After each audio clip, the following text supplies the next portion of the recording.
Hello and welcome to the Film Vomit Podcast, an extension of the Vomit series of podcasts. I'm Mac Taylor. And I'm DJ Gilbert. And we're back. It's been a while since we've done a Film Vomit Podcast. I can't remember exactly the last time we did one. It's been a really long time. It's been probably a year and a half at least, if not closer to 2 years. I know I did it with some other people for a while. We had a change in lineup for, I think Avengers Endgame was the last Film Vomit Podcast I did. So if that tells you anything, it's been a minute, and we are going to be covering for a while. We're just going to do a bunch of superhero movies because that's something we both thoroughly enjoy. Yeah.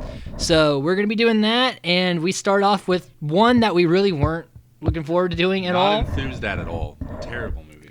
We're going to be doing Superman Returns, the movie so bad even Seth MacFarlane took a shot at it.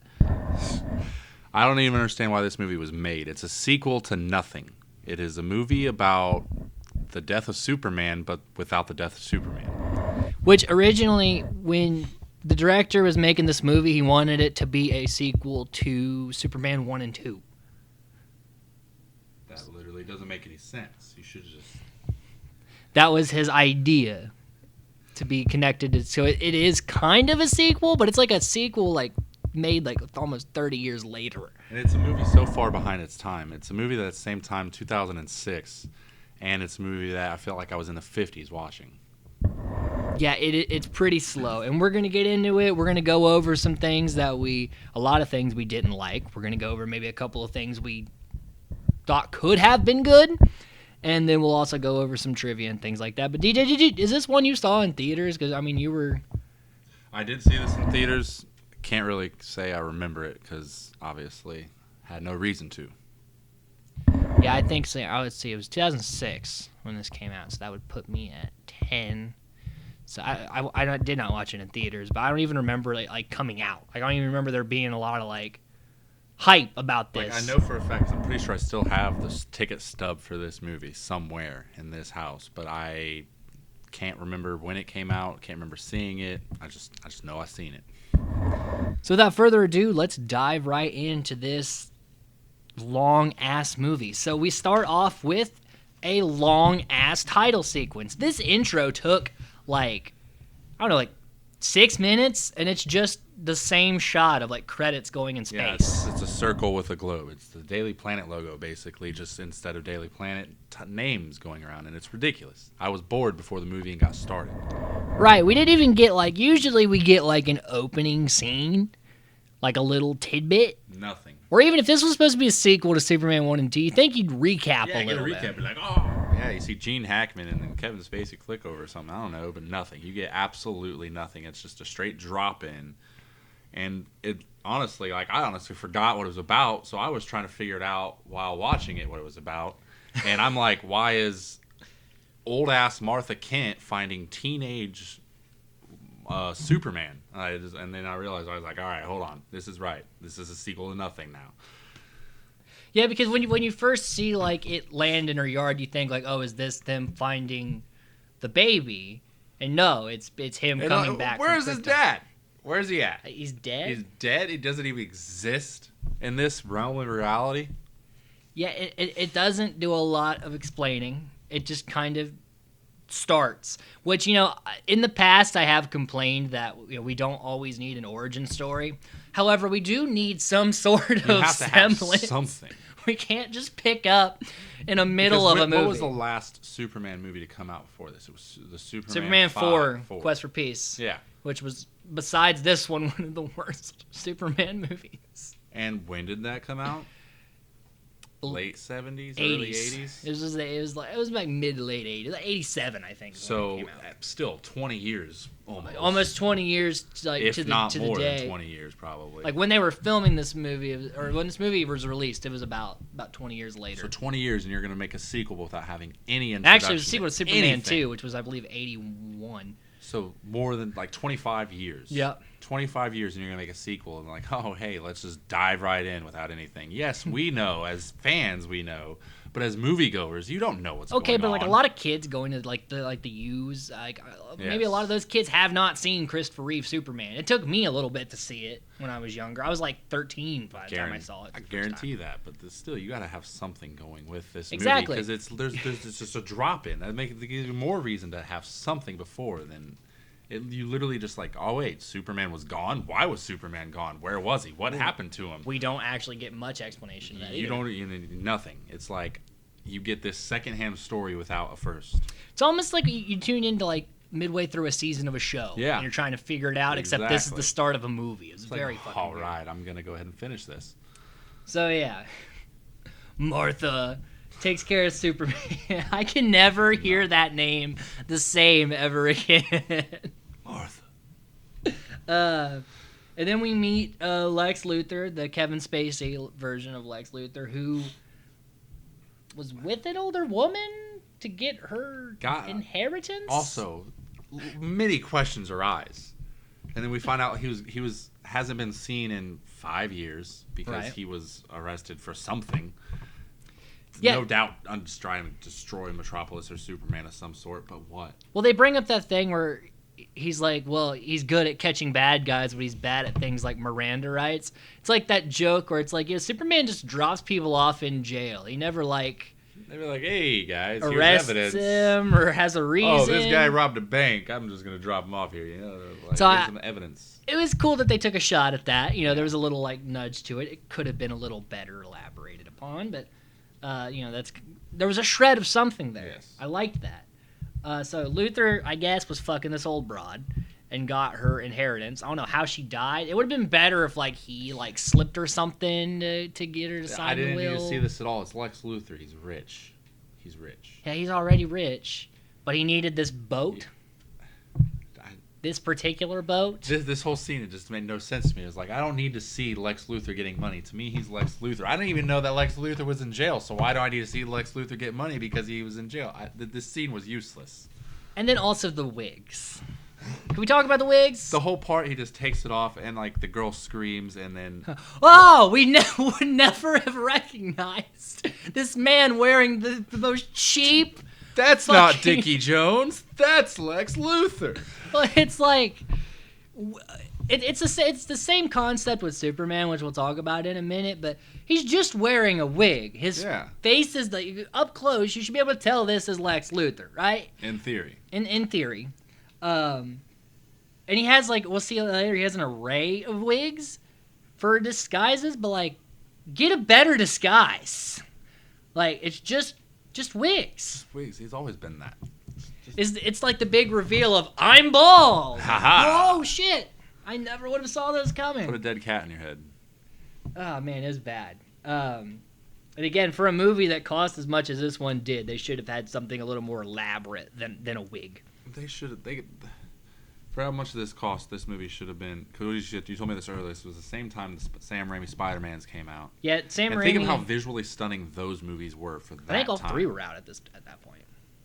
Just comparing the visual cinematography from those movies to this, and all we get in this entire movie is... Iron Man was 2008, right? Yeah. So this is 2 years away from Iron Man. So you literally just should have been much better. Wasted a Superman movie because you don't give us anything. You give us what we got in the 50s TV show. He stops fire, he catches things that are falling, and he shoots lasers out of his eyes. God, I wish this was the George. But he doesn't fight anybody, and he does fight Cal Penn and gets beat up, but that's it. We'll get there. God, this does have the Superman of the 50s. Legit, and it's George Reeve was the guy who played him in the 50s. Superman versus the Mole Men. Exactly. Why are you trying to make this movie now? We've had this. We've 2006. had this movie thousands of times. TV shows, TV series that have done it cartoons. Better. Smallville had Superman doing more shit. Smallville was amazing than this. And Smallville was out at this time. Yeah, Smallville was almost over at this time. Yeah. So you couldn't have done better than that? A lot better. I was like, hey, Smallville's doing great. Let's feed off of that, probably. Yeah, and let's not I get would've Tom rather had Welling. Michael Rosenbaum and Tom Welling play the character. They should have. This could have been like the Smallville movie. Yeah, like this, movie. like end Smallville, and then here's this movie because he's returning after leaving at the end of Smallville. That would have been genius. Well, they had Doomsday and Smallville. That could have planned over. But they didn't do that. No. See, epic fail. We've been sitting here Way to go, for Warner. 9 minutes, and we've written a better movie than Superman Returns. So Luthor is telling his grand plan of taking the power, the technology, and away from the gods and giving it to the people because he wants to use Kryptonian crystals from Superman's fortress, which he penetrated, the Fortress of Solitude, and got these crystals. He wants to use them to essentially take over the world. Which is also like how does Lex Luthor know about all of this? Yeah, and the Lex chick goes, "You've been here before," and he goes, "He never says anything." Yeah, and then we don't get anything. It's like else. Again another scene that is just so many more questions than anything. It's like, why are we here? How are we here? What? It's just they just throw this shit at us. It's ridiculous. They're like, we need him to get the crystals, and the it's writer's like, oh, well, how does he do it? You guys have already seen this 100 times, so we're just gonna throw it in here and hopefully you'll catch it. But yes, we're gonna catch it, but it's retarded. Don't do that. You couldn't have had him just fumbling around the fortress and like Cal Penn bumps something and then a crystal comes out. You could have. That's lazy in of itself, but that is still more than what we got here. So that's his plan, which in 5 years he's concocted and had to. That's a sad 5-year plan. Yeah, it's not much. And Superman's having like this flashback of him as a kid running around the farm and stuff, and that was probably the best shot sequence in this entire movie. It was bright. That was my second favorite. The airplane crashing. Yeah. Okay. But it was brightly lit. Because that's the thing about fucking DC live action movies. Dark. They're always so dark, like shot quality wise. Why are we doing that? Like not every scene has to look like it's either about to rain or has already rained. Doesn't always have to do that. Can we do something with Superman's costume? It was so bad, gross looking. Like it was like the dullest blue. Every time, and then just why does it feel like they're stuck? Even in the new Man of Steel, I mean, yes, I like the new costumes, but they're just they're just out. I like the classic. Something different. You could have made that blue pop. The blue and red should pop, because that's the whole you should be able to see Superman from afar and see the. I know it's now everything's got to be edgy and whatever, but like doesn't mean the hero can't wear fucking colorful shit. Right. The costume bothered me. Now I liked the material. Which apparently when they were filming this material, after you wore it once, would just like pretty much fall apart. So they had 80 suits, Jesus Christ. 80 Superman suits, 100 pair of boots, and another large number of capes. Because pretty much every take they'd have to get him in a new suit because it would just fall, especially when it got wet. It would be useless. That's insane. It is pretty like. Why would you use a material that exactly. it had to have been a cheap material? It had to have been. Think about it. They would not have they're idiots. I'm pretty sure Christopher Reeve's costume was better made than that.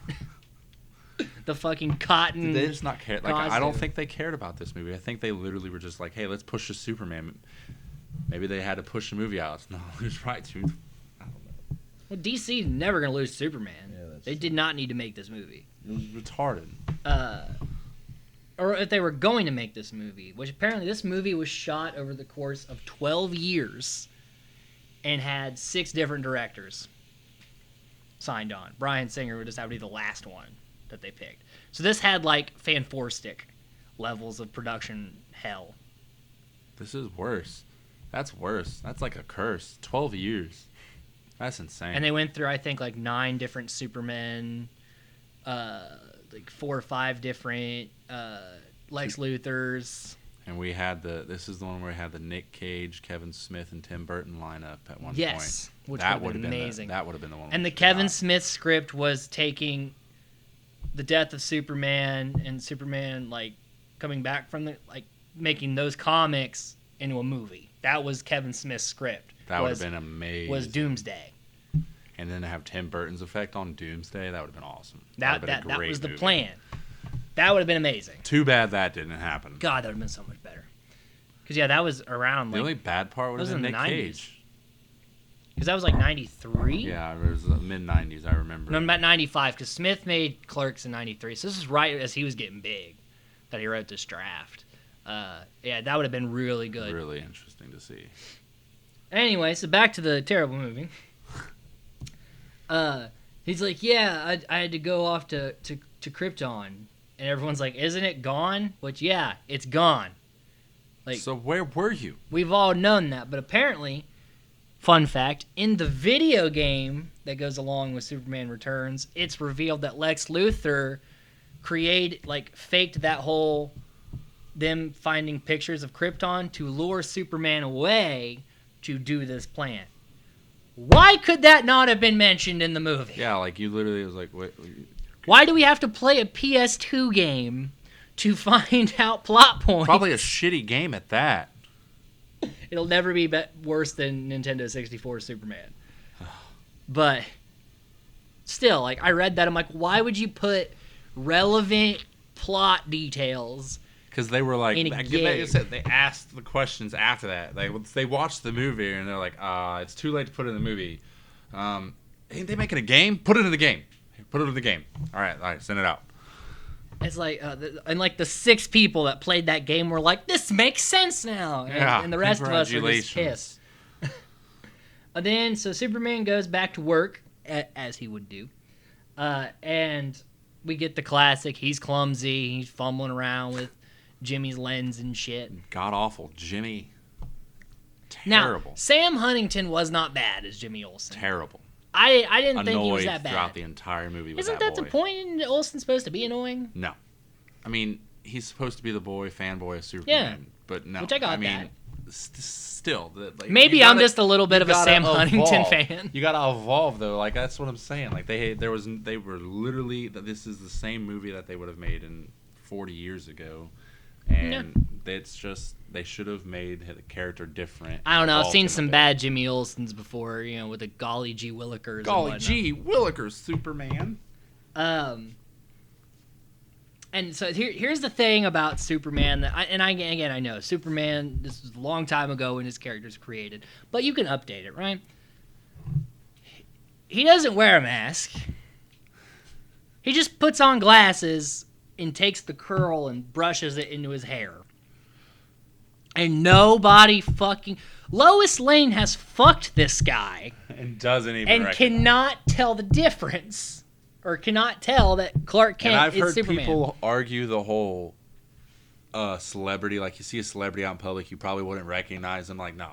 If you're around somebody as much as you're around Clark Kent, and then you see Clark Kent with his glasses off and his hair curled up in front of his face, you're going to recognize. She's around Clark every day. Every day.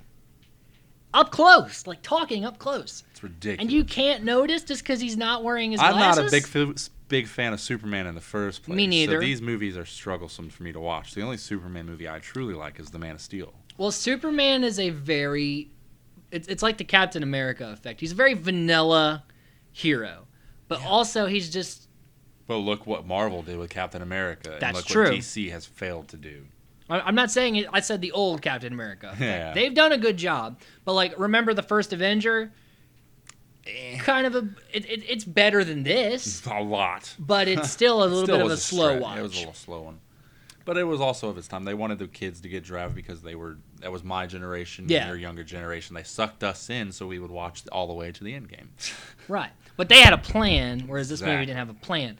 But, like, Superman's character it's not interesting, especially when he's by himself and not with, like, Batman and Flash and all that, when he doesn't have someone to play off of. It's just... The reason why things work in the world of comedy is you have and I know this isn't supposed to be a comedy, but let's take this into effect. You have a straight man and a funny man, right? Yeah. And the comedy happens around the straight man, and, like, his reaction makes the comedy work. If you take away the straight man and just have the comedic relief, it's usually garbage. Yep. You take away the comedic relief and just have a straight man, that's what Superman is. Just all the time, straight square dude. boring. And also another thing is that like Lois is not attracted to Clark whatsoever. And again, even though he's fucking Superman. And this is not a bad looking dude. Like he's like, yeah, he's clumsy. He's the same but he looks like a fucking Calvin Klein model. He's the same person as Superman. So it's like, it's ridiculous. I just don't understand. And so he finds out that Lois has a family. So we see Lois is now married with a child and all that business. And obviously Superman's miffed. But also he left for a long time. Like, I don't know how long it took to get to Krypton exactly. Like, why did it take 5 years? Like, you gotta think he's probably been gone for 5 years, even though they don't really say. I don't think. Luther talked about it taking 5 years or whatever. So it took 5 years to get to Krypton. I don't know. It seems like a stretch considering how fast he can move.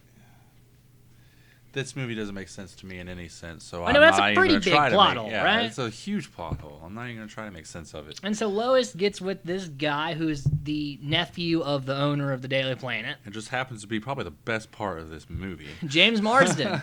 Fucking James Marsden, who must have just needed the money. Like, hey. Well, this was like, I think, it was early. Right after X-Men 3. So he was still big at this point? Well, X-Men 3, he was at a rough patch. Like, he got shit on a lot. I think this was around Death at the Funeral. This is when he was doing more. So yeah, like I think films. this was like the downhill, the gray area the valley of his where career. He's kind of like, I'm gonna do something, and then boom, gone. Before he decided to be with every CGI character in existence. Exactly. But he's here, and basically his whole point in this movie is he's just gonna get cucked. That is the whole point. The entire time, of his character in this movie. He's gonna be like, "Oh, Lois, I love. Oh, hi, Superman." And again, he's not jealous of Clark. He's jealous of Superman. Same fucking guy. This pisses me off about every Superman thing. And it doesn't matter what movie it is. I'm like, how do they not? In the 50s, I can understand them having that minimalistic of a plot, right? Especially without the pictures and stuff back then and all that. But it's like other heroes, like Flash, Batman, they have headpieces. You can understand why people wouldn't necessarily recognize them, right? You at least put masks on them. Like, at least Mr. Incredible wears a Or black say he has mask. a power that, like, maybe alters his appearance to other people. Like, we may not see it, but they see it. Like, I don't know. Something. You failed. They failed us on that. I think we're Superman haters. That might be part of it. I think this is part of it. He's Not just hate him. boring. This is the lame. And plus, like you think about it, we haven't gotten any really good live-action Superman movies. Yes, all of the animated ones are very well done. But that's usually because he's with somebody Batman else. or Justice League. Like, any of the Justice League movies, yes, Superman's great because mostly the way him and Batman interact with each other is very interesting. Not in live action. That movie was terrible. But animated movie-wise, there's tons of Batman Superman stuff that's pretty great. Because you need that extra flavor to make Superman work. Mm-hmm. And me not be bored. Especially when, again, this movie is 2.5 hours long. Way too fucking long. Unless it's like we talked about, Endgame is 3 hours, but it's an earned 3 hours. Endgame needed to be 3 hours. I would watch Endgame if it was 4 hours long. Well, because there's a lot of characters in that, and it's a big epic conclusion to like a decade-long story. So this is a random sequel to a movie from 20 years ago. This does not need to be 2.5 hours. This is like they were planning for Endgame. It's like, hey, let's make Endgame, but without all the 10 years of dedication we put towards it. Which apparently there was supposed to be a sequel to this movie with Brainiac and... See, that I would love Sinestro. A Superman movie with Brainiac. There's supposed to be a sequel with those two. With Bizarro. Yeah, I'll add around that. That didn't obviously get because this movie was such a disappointment. Like, that would have been a good movie. A movie with Bizarro and Brainiac. Brainiac would be a good character to do. Like, the only times you ever seen Brainiac before, I've seen him in Smallville, and you've seen him in the Justice League. He was in the Justice League animated series, but you never see Brainiac. He was always animated, pretty much. Yeah, he was just an animated character, but I would love to see a live-action Brainiac. Yeah, like a big epic because he's a huge villain for Superman. A lot of Superman's villains don't get... Yeah. Because anytime they do a Superman, it's Lex Luthor. Every time. It's the same thing with Batman. We don't always need, even though those movies are better, we don't always need the Joker. We can have other, like, look at the Nolan trilogy. Yeah. Yes, there was the Joker, but we got the Scarecrow, and we got Bane. And, you can play around with other villains. Yeah. Hell, look at Spider-Man. For the Marvel ones, they didn't do the Green Goblin. They didn't do the big hitters. They did Vulture They've pretty much and Mysterio. Which is great. That's the best idea you could do. Yeah, you take small villains that, maybe aren't too popular, and boom, now they're big hits. Well, and like what they did with Mysterio, too. They adapted it to where it made it work. Yeah, that's what you got to do. You got to make your villain work with the story, but don't corrupt it. And you don't always have to use the same one. Exactly. Understand your past movies. Look at those and try to make something better. Which clearly this one didn't do. This apparently the director just really wanted it to feel like Christopher Reeve's Superman. Well, all 12 of them. Brian Singer, the guy who actually made this one, because he used the music from John Williams from the original Superman movie. He used a lot of that music, and like you could tell he really went for the feel of those movies. He did. But it's outdated. You need to, at the time this was the mid 2000s. You needed like that, dude. I'm telling you, this was not the movie that I wanted to see. I was 15, I think, at that time. I did not want to see this movie at 15. There was I walked out pissed because this movie was dull and boring. So Luther and crew are going around because his whole big scheme is that he wants to put the U.S. underwater to try to monopolize the land industry. Not entirely sure how that works exactly. I'm not entirely anything Lex Luthor does in this movie. Sure, doesn't make a whole lot of sense, but we it's not going to come to fruition, so we don't even have to worry about it. It's not important. Whatever. It should be important, but it's not important. And then Superman's all he's all pouty, I didn't want things to change. It's well, then you shouldn't have fucking left Lois without saying anything. Yeah, which is apparently what happened, but we don't know for sure. Apparently, he ghosted her. So then we cut to a bar scene with Jimmy and Clark, and the Budweiser logo is clearly in shot, clearly in frame. So sponsors were had. Also by the headphones, like Bose or Bose, the sponsors. Sponsorship. You could tell. Anytime something is just dead fucking in frame, and not turned to the side or something. They paid for that. So for some reason, they are launching a spaceship off an airplane. Which I'm not really sure what's going on with that. Why are we doing that? And why are we putting people in the airplane launching the spaceship? I mean, granted, they could have told me in the movie, but I was playing on my phone because this movie's so boring. No, they didn't. I was taking notes. I have no idea. It doesn't make sense. For some reason, they have a plane with people in it, and they're off that plane. An astronaut spaceship plane. So it's strapped to the top. Maybe it's because when ships launch, sometimes they blow up, the Apollo 12 or whatever that happened. Yeah. Things like that, and maybe that's a way to avoid that by getting them in the air. But then what happened to the plane because of Luther could have just happened anyway. There's a big risk for something taking off of something else. That's very risky. A lot of variables, especially if you're playing. Why would you put people in the plane? On the beta test, they are testing this thing, and they got reporters in the fucking plane. Because they are that confident. That's a Tony Stark move. That's some Titanic shit, okay? And just like that, shit goes wrong, but it's not actually due to their stupidity.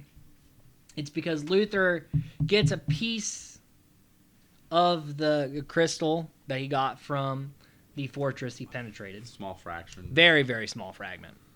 And it causes the power to go out, and which caused what releases the rocket to fail. And so the rocket tries to take off and just melts the fucking tail end of the plane.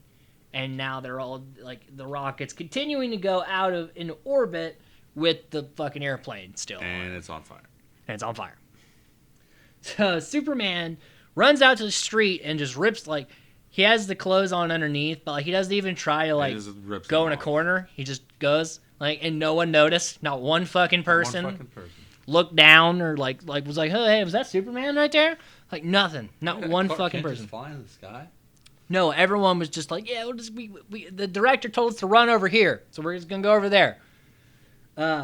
We gotta get our $60 and a Subway sandwich. We gotta go over here. So Superman takes off to go save said airplane with Lois Lane in it because, she's always where the danger is. She's like the most notable damsel in distress of any superhero. Because there's, like, other superheroes have other love interests, right? It's not always the same one in every iteration of the story, right? Well, I guess Captain America is always the same one, right? Yeah, for the most part, they always have one love interest. Yeah, but I mean, like, it's not the same one. No. Not the same girl. Usually, like, I think.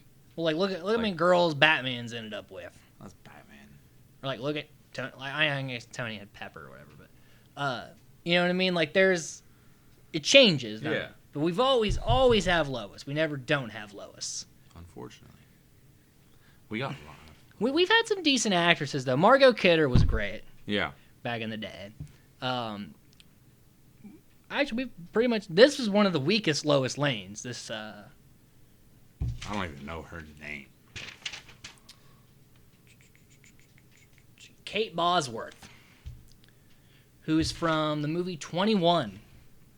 It's another Kevin Spacey film. She looked familiar. Yeah. That's the only film of hers I knew from her filmography. But anyway, she's really dry in this one. So Clark shows up, he gets separates the rocket from the plane, gets the plane all the way back down safely onto a baseball field and stops it, because he's Superman. He can fucking stop things and not have them completely implode on themselves. Yay. Yeah. And then he rips off the door and makes his longing stare at Lois, like, oh, hey, how's it going? I'm back. Brandon Routh, and this may have just been the direction. I've only seen one of his other films, so I'm not super keen on his filmography. But he's got the acting ability in this movie of a paper bag. He's got zero charisma to him. He looks like Superman. He looks great in the suit. That's it. He can't act worth a damn. No personality. None. No personality. Maybe one of the only Supermen I've seen that doesn't have some bit of... Even the 50s fucking George Reeve flicks, they got a little something there. He has nothing. And again, I don't know if it's the director or him. I'm just going to go with him. He was good in Scott Pilgrim. But then that was a pretty dry character he had to play, too, though. That's true. Maybe he really is just super dry and boring. But, yeah, there's not one scene in this movie where I was semi-confident that he had any ability whatsoever. Was he even an actor at this point? Or were they just like, that guy? That guy over there. He looks like Superman. Apparently, bring him here. What got him the role is he met with Bryan Singer to talk about doing the movie. And during the interview, he spilt coffee and fumbled all over himself. And Bryan Singer's like, that looks like a Clark Kent. And that's how he got it. Because he spilled... It's not Clark Kent, it's Superman. Never mind. So you got a generally goofy... I am really glad I got a good Clark Kent for the Superman movie. He played an excellent Clark Kent. Clark Kent Returns. That's what we all wanted to see, right? Which, it is kind of ironic that we're covering Superman Returns for our film vomit return. But it should have been a better movie. Goddamn random draws. Curse you, hat.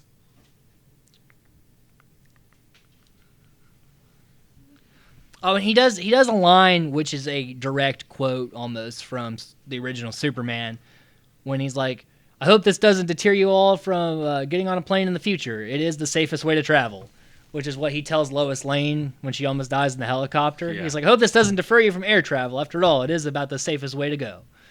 So it's basically, again, Bryan Singer is just a really big fan of the Superman movies. For some reason. They're not bad, but they are dated. And so Lois's boss is just like, you need to get out there and you need to cover Superman. And she's like, well, I I want to do this power outage thing. He's like, we need flashy stories. We need to have is violence or tragedy, sex, or Superman. And people are over tragedy, and you're terrible about writing about sex. So you're on Superman. She's like, I've already done Superman. I was like, yeah, bitch, we know. Yeah, that was like, I was like, wow. You really and there's all that awkward silence. Hey, you know what I mean, Perry. So that's when we're introduced to cuckold James Marsden. He's super friendly with Clark. Doesn't pick up any vibes, but anytime Superman's mentioned, he gets that like, aw. But he's not even really like mad. He's just kind of like, oh man, like. Superman. His character really, and the point of this movie, is very useless.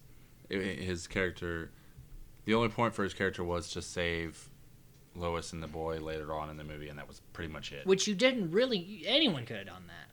True, but they Jimmy could have done that. No, he couldn't have. Jimmy wouldn't be able to fly a plane. That's not in his dossier. He could have got a pilot, and we could have got, it could be Indiana Jones style. He's got random pilot.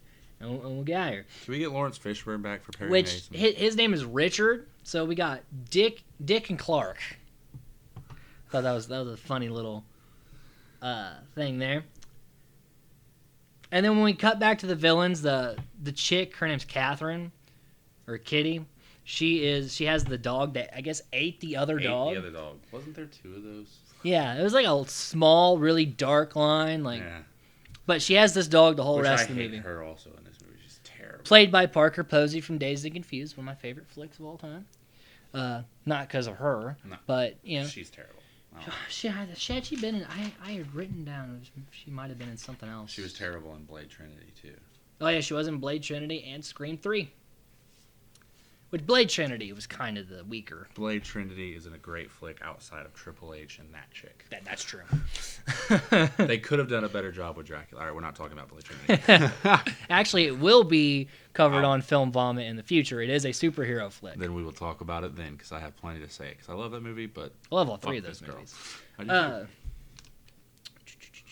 See, we'd rather talk about it about anything else than Superman Returns. So we cut to like Superman in an elevator, and like. The only reason I wrote this down is because everyone's got a newspaper open in this elevator. Yeah. And it's the most crowded elevator I've seen in my entire life. Which I get it. Metropolis is supposed to be like New York City. Daily Planet, busy building, blah, blah, blah. But they work at a paper company. Why are they reading the paper? They should know what's in the paper, right? Maybe. You know what's in your section of the paper. Well, still, it is a bit much. And you have them in the back. They were just shoving that. Dude, I swear, shoving the 50s down your throat. That's all they do. Because they did that. I mean, if you watch like the 60s and 70s stuff, they did that. They always had like the stuff, papers out. Like they were shoving it down my throat. These papers are huge. Like, huge. Like, I doubt papers were that large at that time. I don't know. No one reads a paper like this. Like, you can't see me because it's the audio, but like... about a good few feet of paper. We don't need that much paper. Environmentalists are going to be pissed when they see this movie. And so later we see Superman creeping on Lois Lane's house using his X-ray vision to see what she's doing in there. It's not weird at all. That's really like fucking creepy. I know they're trying to be like, look at how much he cares about her. I'm like, that's what a stalker does. That's what a stalker does. Definitely what a stalker does. So it's super creepy. And then we get Lex Luthor is having a bunch of people do a bunch of crimes to keep Superman away from the museum that he doesn't know he's at in the first place. Again, unnecessary shit. Like, I don't understand why Lex Luthor... But this does get what this movie is known for, this shot. So this guy's got like a huge Gatling gun. He unloads. It's a really cool gun. Yeah. Like, I wish this was an action movie so we could see that gun used more. I feel like Arnold Schwarzenegger just should be holding it. But, like, or Rambo. But when the cops show up, they shoot this guy in his bulletproof vest. Like, 8 times. You think after the first couple of shots, you'd spread your, shit out. Aim for the head. Aim for the head. Even aim for the fucking legs or something. Knock this guy down. No, they just shot him in the back, and then he turns the gun around, But Superman swoops in, takes all the bullets, and then we get that shot that literally, this is the only thing this movie is known for, is that the bullet goes slow-mo and crushes on his eye. And then falls. That is, I've seen that spoofed and referenced in a bunch of stuff. So many times. Bunch of stuff. But that's the only thing people remember about this movie. And Brandon Routh is pretty terrible at acting. So we get that scene, so that's actually semi-relevant. And then the chick, the Catherine, whatever the fuck her name is, Lex cut her brakes. So she's like visibly freaking out, like crashing into all this shit. I enjoyed her character there. I enjoyed that scene. And Superman saves her, and she's all like, take me to the hospital. And then she's like flirting with him. She's like, we should get lunch or something. Like, she's really fucking thirsty about it. Trying to fucking distract him, apparently. She wants to fuck Superman. She might even want to fuck Clark Kent. You know, she may notice the difference. So we get more Lex in his wigs. Like, he's got just a different. He's using an like a country accent, and he's got like the Jesse Eisenberg wig. Yeah. On, and I'm like, again with the fucking wigs. Like, if you're just gonna be like, oh, the only way they'll recognize me if they see I'm bald is wear a hat. Like, why do you need the wigs? I don't get it. Distraction. And also, they just walked right past the lady anyway. She probably wasn't paying that much attention to who was there anyway. Coming in? It was a pretty dumb detail that, again, doesn't make any sense to me. And maybe we'll get a Superman, super fan in the comments that will maybe there's a reason. Maybe there's lore here. Doubt it, but maybe there's lore here. So he steals kryptonite from the museum. Why there's that in the museum? Again, just so much shit that just is unexplained. It's like, all right. Like, it's a museum of Metropolis that just has a giant hunk of kryptonite in it. And that Lex Luthor. They don't even talk about, like, they are going to steal it and, like, this. Oh, no, there's he no just does introduction like, hey, this kryptonite fell on the planet and Metropolis Museum is holding it for the next 10 years. Nope, it's just like, hey. And also, if the people know that kryptonite is there and it's pretty widely known that that's Superman's weakness, wouldn't they hide it? That's what I would feel like. Why would you put it in a museum where Superman is? It's very dumb.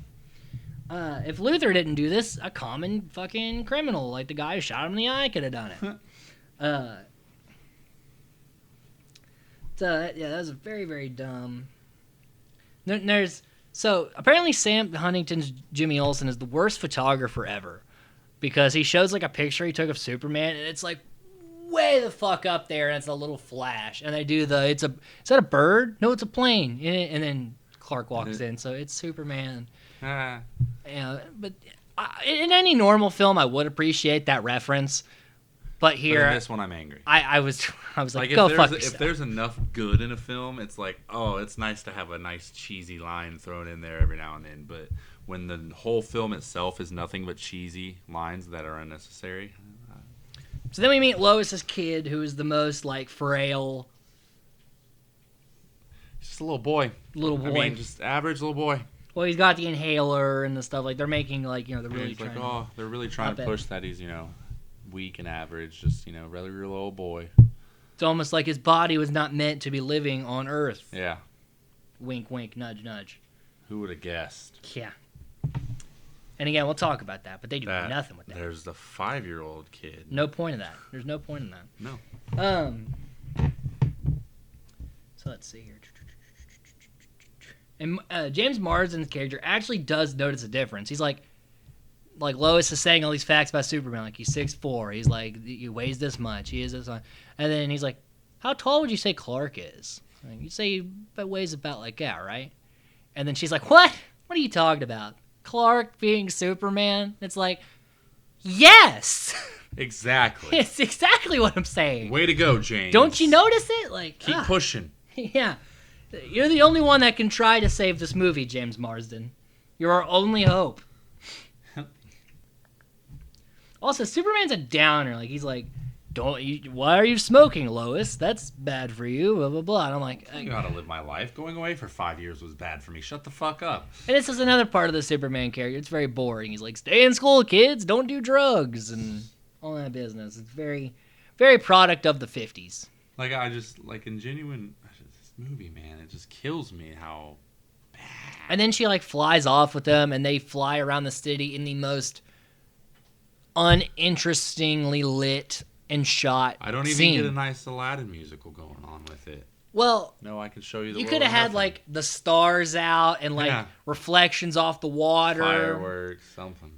Just something. The lights of the city. Nothing. We get the grayest sky I've ever seen in my entire life, and just the water's reflection is black, and they're just casually just kind of going. What about that is interesting? Nothing.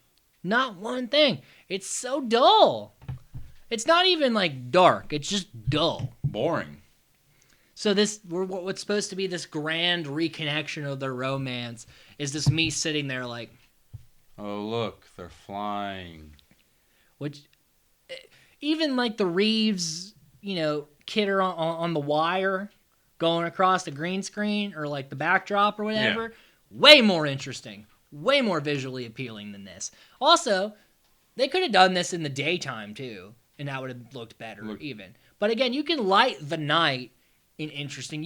and they don't have to fly in a fucking straight line. Like, they can zip around. You can get interesting... The camera turns and goes with them. None of that. We went in a straight...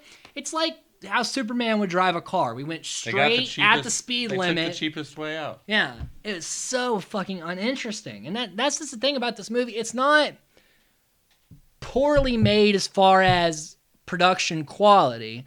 It's just dull. And I love bad movies if they're entertaining. Yeah. This is not even that. I think the worst crime a movie can commit is just being uninteresting. Just being completely boring for no reason. And this one is completely succeeded. boring. There was no point in this movie where I was really at any edge of anything. Agreed. And then she goes in. He goes in for a kiss, and she almost does it. And then Lay's like, "Damn!" Like she really went. Like she flipped fast. Like, yeah. There was, for her, writing the article of like why the world doesn't need Superman and trying to get over Superman. It only took her like a day to get right back in the swing of things. It's funny how that works, isn't it? So Superman goes to the Fortress of Solitude and finds out he's been penetrated. And Lois goes to the Hall of Wigs, and it's a trap. And bald Lex Luthor in a bathrobe, brushing his teeth, comes out and looks genuinely just surprised. Again, she also takes her kid. Yes. Why? Let's take your 5-year-old son to Lex Luthor's place house. that you're following a lead that could possibly causing blackouts that you have no idea what anything. You're just going, I want to take my kid. You dumbass.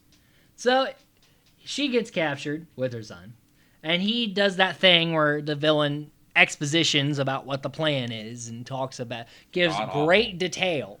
Are you monologuing? Exactly what happens.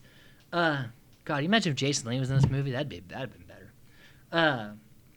So we get a typical bad guy speech, and Luthor hints at the thing this movie does that I find interesting if it had done it with more relevance, right? And that is that this kid is supposed to be Superman's son. Mm-hmm. Because even James Marsden hinted at it, like, didn't you write an article called, like, My Night with Superman? And she's like, it was just about an interview or whatever, but, like, no, she fucked Superman. So Luthor's like, that's Superman's kid. And he even, like, puts the kryptonite up to him to see if it does anything, but it doesn't. So he's like, maybe not. I don't know. No. So we just completely ignore that for a while.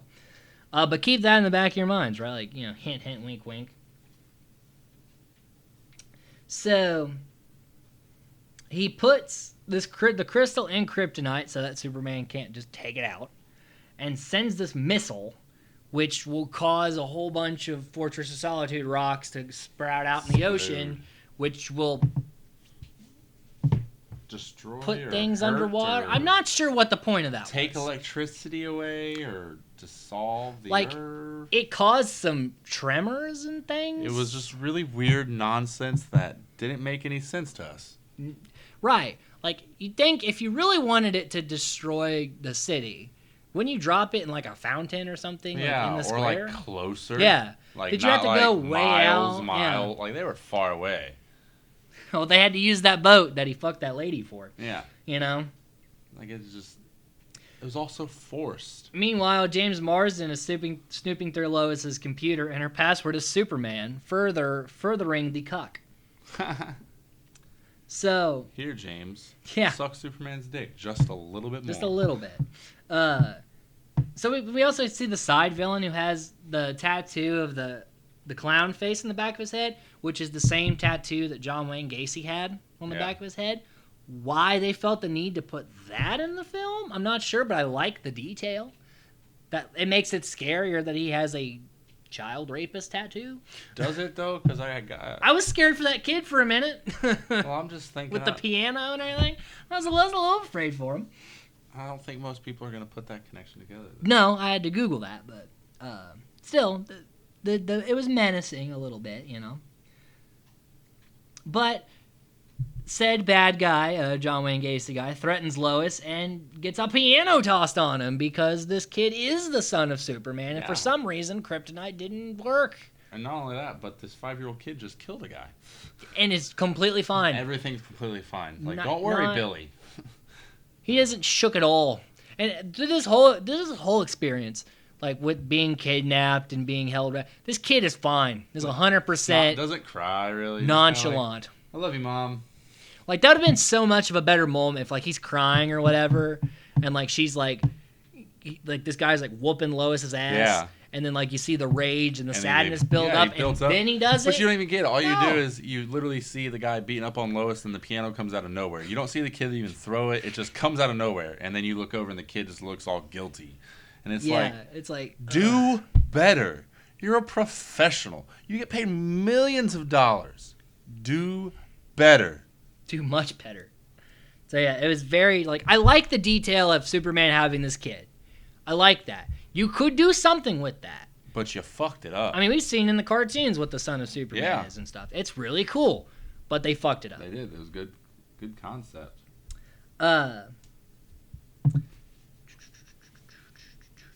So now they've got a race. Lois puts out this fax, which really dates this film.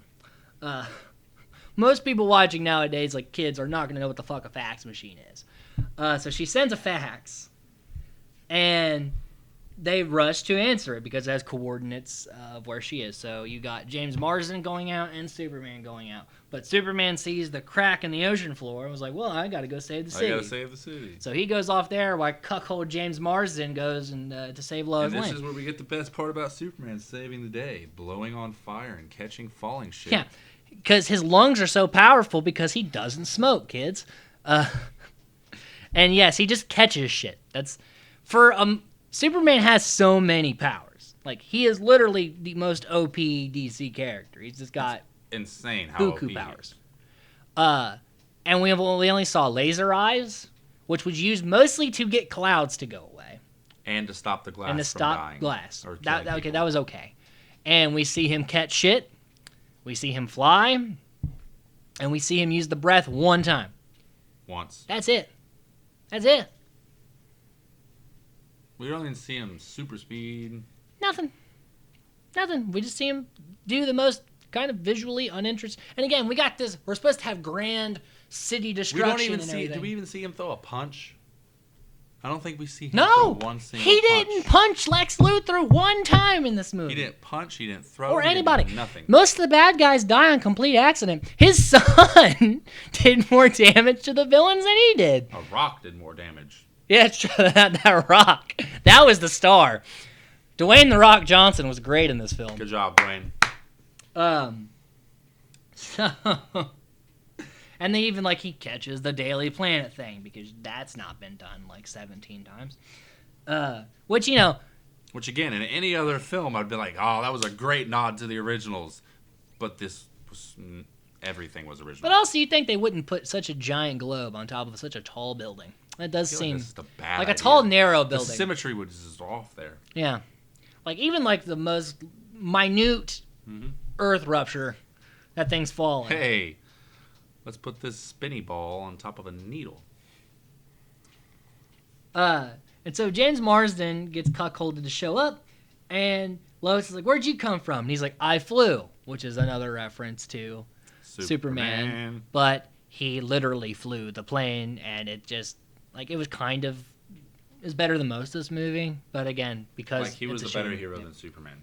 Honestly, yes, because he saves Lois. Like, yes, Superman went to save the city by catching things and blowing things. Yeah, but for as much as she loves Superman, he's been there for her way more. I'm on James Marsden's side in this movie. And there's a Titanic reference where the rock comes through the boat, and the boat comes up and splits in half and sinks. Like, that was supposed to be, I guess, a Titanic reference, but, like, shouldn't that boat have exploded when something came up and put it up in the air? Shouldn't something have ruptured and exploded? I mean, maybe a explosion, but the boat wouldn't have exploded. Some fire would produce. Right. No, there was no fire. No. It was another darkly lit scene, and it's raining now at this point. So or some at least like sparks. So literally, the color palette of this film is gray, black, and white. That's like most of the scenes balance. It's so. As a filmmaker, I can find the most minute things I like. Nothing was visually appealing about this Superman movie, which is ridiculous. This is really bad. Like, I genuinely mean that. It's just a movie that's just so boring and inconsistent. So Superman pulls them from the sea, even though they totally should have drowned by the time he got there. Like, they were getting pulled underwater, the pressure builds up, and like they were under there for a little bit. At least the kid should have been dead by that. Well, I guess he's Superman's kid, but at least Lois should have been dead by then. But they're not. And after 112 minutes into this movie, Superman and Lex Luthor run into each other for the first time. Finally. 112 minutes to get your villain and your hero in the same shot. That is ridiculous. It should take a half hour for that to happen. If you're going to do it like that, do it. And it's not even that epic. It's more of like a, hey. Yeah. Hey. And then we just go on. Hi, haven't seen you in 5 years. How you been? Was pizza good? How was Krypton? Oh, wait. No, they don't even mention that shit. Exactly. That was a better conversation. And so, Kryptonite, Superman for like, I don't know, a good like 10 minutes is worthless. And then Luthor stabs him with because they showed Luthor holding a shard of kryptonite earlier, and I'm like, he's going to stab him with that. Because that's obvious. Like, Duh. And so he does that, and Kal Penn, for some reason, is in the background beating up Superman with this other guy. And they he dramatically, very dramatically, and very slowly, overuse of slow motion, falls into the water, and somehow Lois is able to find where he is. Like, they saw him, the boys saw him, and then they land the plane right on top of him, like literally, and then and he didn't sink? Well, you got to think, they were up in the air when they saw him, and then by the time they were landing, he was only about 5-6 feet deep. Yeah. So he was sinking very slowly. Slow motion. He was still in slow motion. That he was, They forgot to turn slow motion off. Yeah, they forgot to turn it off. Goddamn it. Editing tricks they got Lex Luthor. So then he dives into the Earth's core? I don't know. I don't know what that was about. I don't know. Honest to God. Never got explained. But it causes the place they're at to start falling apart. Well, I don't know if he just drove under to maybe deep enough to where it would cause a rift there. So wherever the rocks were. So where the base of the rocks, the Krypton. So I guess rocks he were, destroyed the Krypton palace. And he took it up into space. And a rock falls on this guy who's trying to pick up everything and Kal Penn. So two of the villains just... Well, there's three of them. There was the third one. There was a third one? I didn't even see the third one. Just running. So this rock kills everybody but Lex Luthor, this chicken or dog. So that happened. Wasn't much there. Superman wasn't even there to see it happen. Yeah. So it felt Superman just was very drowning at odd. this point. Like Superman should have shown up, whooped their ass, and finished it the off. end. That's not what happened. So Luthor and the chick get in the plane. She ditches his crystals because she feels bad about murdering a bunch of people. Which caused the crystals to go boom in the water. Which made no sense. Because that should have caused a bigger problem. Yeah, and then but it didn't. And that's when Superman dove in the water and kind of took it down. So now everyone's just wet. That's another thing. Superman, Lois, James Marsden, this kid, everyone's soaking wet. It's like the after the rain kiss between Spider-Man and Mary Jane. yeah. Everyone had to be wet now in every superhero movie. There has to be some sort of wet thing. Just left me dry, but everyone else was wet. And really, this performance I felt was completely wasted for Kal Penn. Because Kal Penn, Harold and Kumar was out by this point, right? Yes. So he was a decent name. Like, he was a decently large And he name. was probably on House at this point, too. Did he? I think he did another big movie around this time, too. He had been in a few movies by this point, right? And he's like 6th or 7th build in the credits. Like, he's early in the credits. Mm-hmm. And I don't even think he really speaks more than 3 or 4 sentences. 2 lines. But apparently when he signed on to the film, the role was bigger. He was supposed to be a science reporter for the Daily Planet who was doing some back-ended shady shit, and Superman exposed him, and he was disgraced from the Daily Bugle, and that's why he joined up with Lex Luthor against Superman. That's a good plot beat. Plot twist. But it's not in the movie, so we don't know. He's just there. And you're just like, hey, it's Kal Penn, and he does nothing. Makes sense why Kal Penn wants to beat him up now. Yeah, but it would have been nice to know that before he beat him up, before this whole movie played out. So, Catherine and Lex end up shipwrecked because the helicopter ran out of gas, and they're on an island, stranded. That's literally the end of them in this movie. That's it. I don't even... And Superman had a piece of kryptonite, like the tiniest little fragment stuck in him. So he was in critical condition forever. And it's all dramatic of everyone like, is Superman dead? Needles going through. Dead? Oh, no, it's not. Yeah, they try to do the fucking... The paddles and shock. And it like blows up. And then, we're actually making a good time.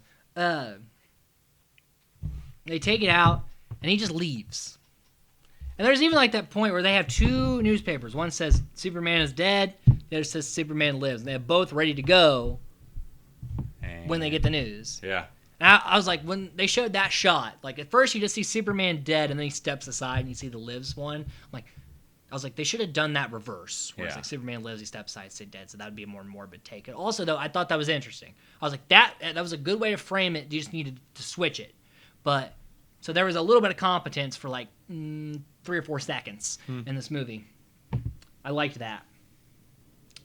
So Superman comes, and Lois had told him that the kid was his, and he, while the kid is sleeping, breaks into his room and just looks at him for a minute. And I'm like, this is really creepy. Stalker. So, and then the movie just ends with Superman flying in space, and we get a long-ass credit sequence again. And that is it. That is Superman Returns. And so I will do the rest of the trivia. So not only does Superman return, but Superman goes away. Yeah, but like, he doesn't stop Lex Luthor, necessarily. He stopped the crystal thing, but Lex Luthor's just on an island, not defeated. Yeah.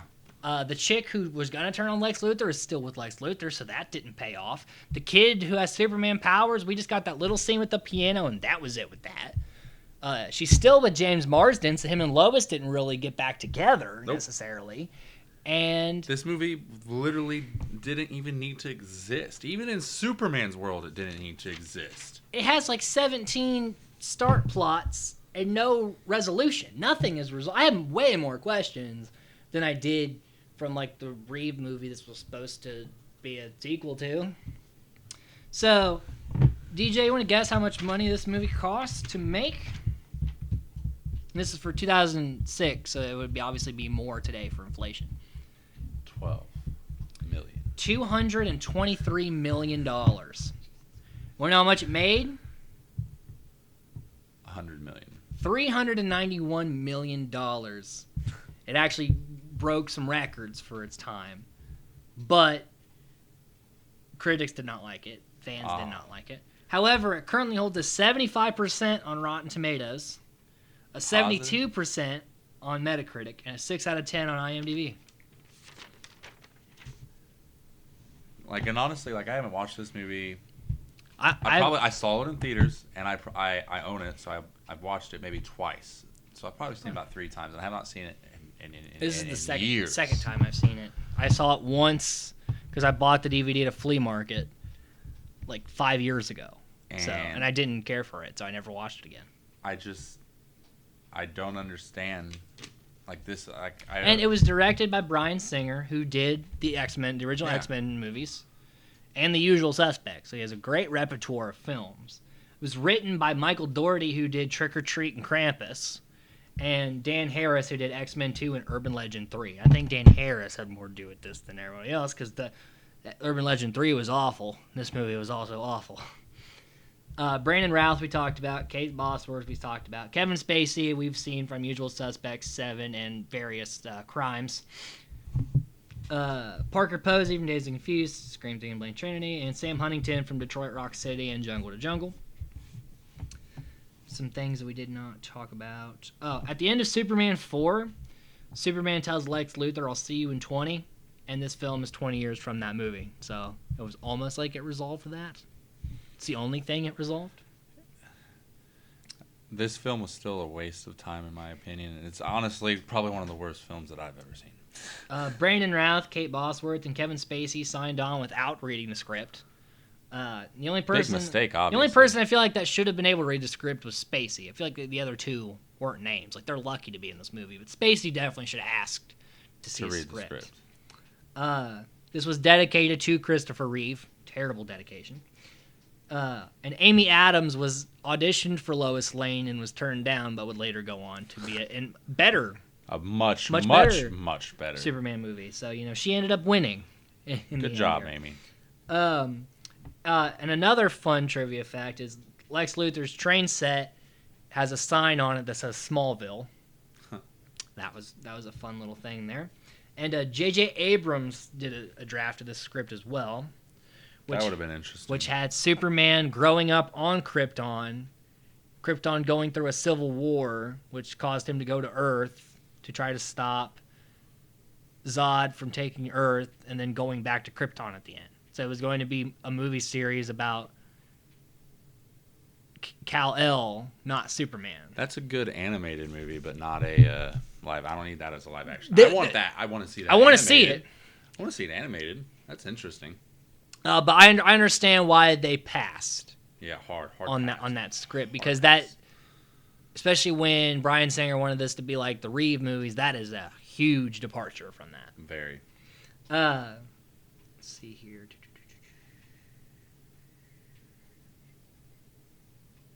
Talked about the Kevin Smith adaptation. Routh, this was his only Superman appearance except for 2019 CW's crossover of Infinite Earths.